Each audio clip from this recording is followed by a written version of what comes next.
c'est en se replongeant dans la saga que l'on se rend compte que tout était calculé. Sorciers, sorcières, étudiants en magie, bonsoir. Une chose est sûre, chaque livre du jeune sorcier récèle des secrets inestimables. Et c'est souvent après une relecture plus attentive que l'on s'aperçoit que les indices étaient en fait sous notre nez. Je vous ai parlé dans ma dernière vidéo du fusil de Tchekhov. Et voilà que je vous en révèle encore aujourd'hui, et non pas des moindres. Alors c'est parti pour les passages bourrés d'indices qui vous ont probablement échappé. Mais avant de continuer, je vous invite à faire fuir les détraqueurs de cette chaîne en lâchant votre expecto patro-like. Vous le savez, un patro-like bien lancé, un commentaire avisé et vous abonner aide au référencement de cette chaîne, en vous remerciant d'avance pour votre aide inestimable.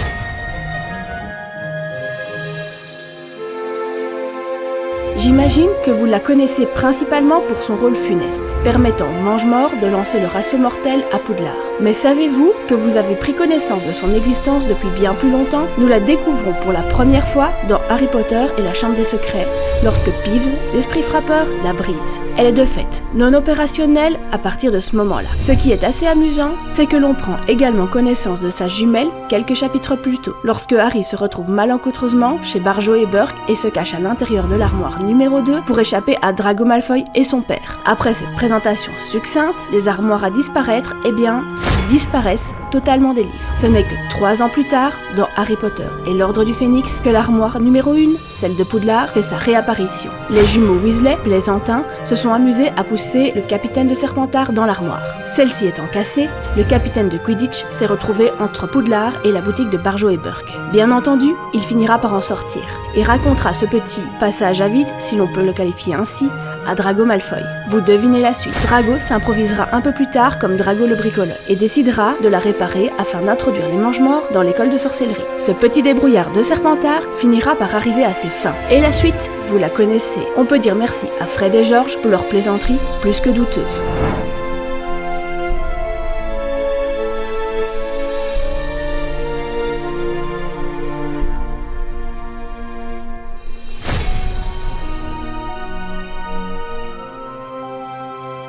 D'accord, la prochaine révélation est loin d'être glamour, mais il est tout de même important de la mentionner. Si je vous dis salle sur demande, vous pensez armée de Dumbledore dans Harry Potter et l'Ordre du Phénix, ce qui pourrait sembler logique puisque la salle sur demande est introduite à ce moment-là. Mais pour dire vrai, on vous en a parlé plus tôt dans Harry Potter et la Coupe de Feu. Si je vous assure, et c'est même Dumbledore qui révèle l'existence de cette pièce de façon quelque peu incongrue, puisque notre cher directeur raconte qu'aux petites heures du matin, il déambulait dans le château devant impérativement se soulager et est tombé par pur hasard sur une salle remplie de pots de chambre. Voilà, je vous ai prévenu, on est loin de l'élégance et de la finesse. Mais après tout, la salle n'apparaît que lorsqu'on en a vraiment besoin, et ce, pour n'importe quelle justification.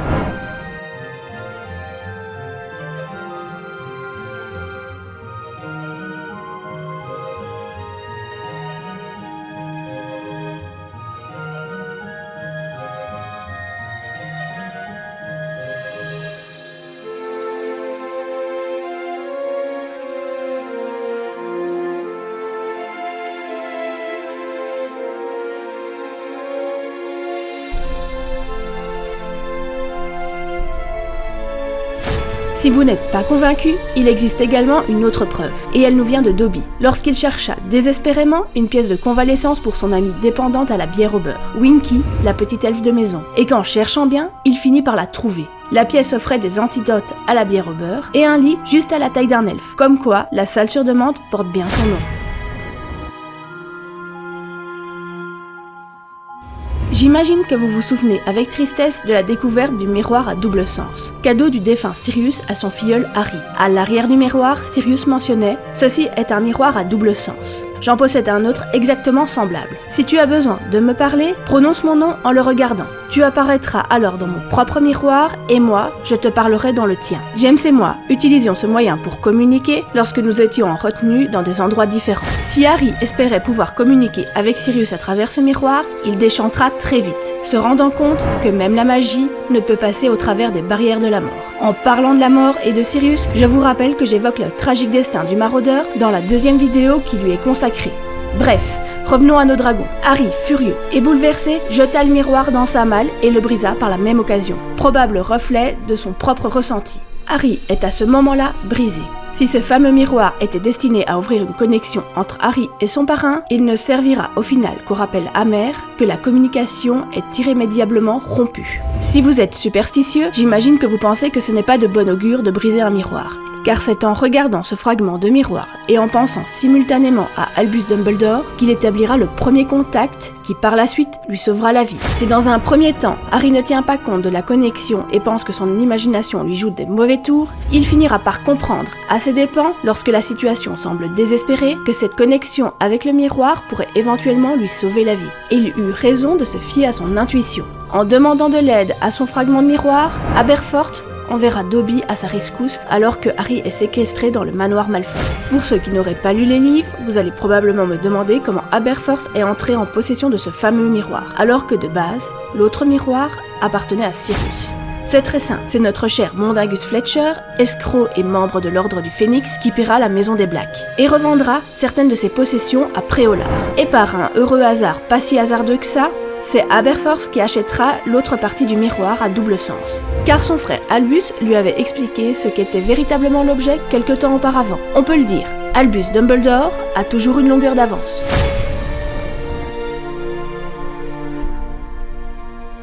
Le dernier tome a un goût prononcé pour la nostalgie, vous ne trouvez pas? Nous sommes dans le dernier livre de la saga, le 7e tome. Pour celui-ci, pas de retour à Poudlard, du moins pas directement. Pas de cours de magie, pas de Quidditch, et déjà un certain nombre de morts à son palmarès. L'époque joyeuse d'Harry Potter à Poudlard est révolue. Cependant, s'il est vrai que Dumbledore est mort, il est également vrai que Dumbledore a encore un tour dans son sac. Notamment en léguant un fameux déluminateur ainsi que le premier vif d'or attrapé par Harry. On peut le dire, encore un joli clin d'œil venu tout droit du premier tome, Harry Potter à l'école des sorciers.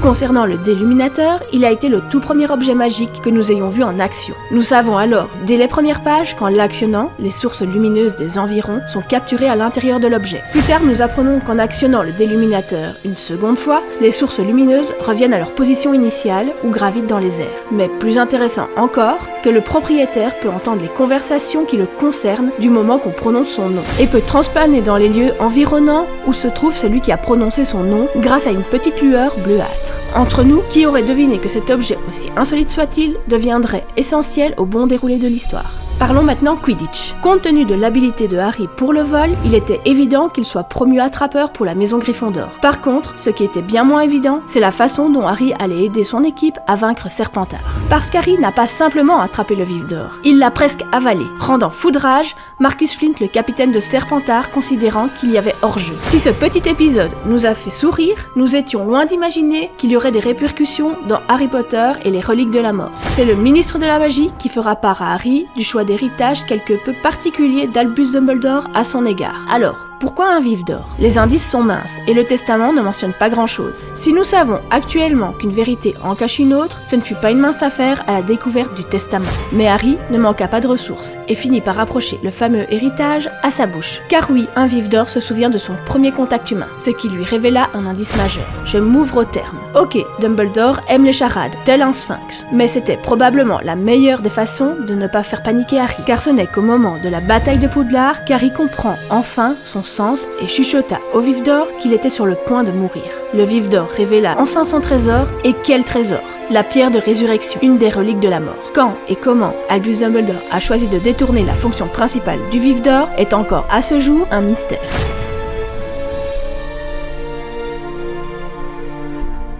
Un des passages des plus célèbres et surtout des plus frustrants est celui du diadème perdu de Rowan à Serdaigle. Enfin, soi-disant perdu. Il est fort possible que, comme moi, vous ayez retenu votre souffle lors de la recherche du diadème dans l'enceinte du château, sachant que le temps était compté. Et que vous vous êtes probablement étouffé lors de sa découverte, ou plutôt de sa redécouverte. Car oui, même vous là, derrière votre écran, vous auriez pu la trouver. Harry vous en a fait une description une année auparavant. Vous vous en souvenez? Ce fameux jour où Harry s'est débarrassé de son manuel avancé de préparation de potions dans la salle sur demande, après avoir charcuté Malfoy avec le maléfice de Sectum Sempra. C'est une sensation particulière, n'est-ce pas? Comme ces fameux jours où vous cherchez quelque chose que vous avez vu quelques minutes auparavant, qui était là, sous vos yeux, mais qui, pour finir, s'est malheureusement volatilisé de votre esprit. Tom Jedusor, trop arrogant, pensait qu'il était la seule personne à avoir trouvé cette pièce, et qu'il s'agissait là d'un endroit parfait pour cacher un de ses Horcruxes. Mais le malchanceux n'imaginait pas qu'un jour, un élève l'élève désirait autant que lui cacher un objet de délit. Et voilà, un manuel planqué à proximité du fameux Horcrux caché au même endroit.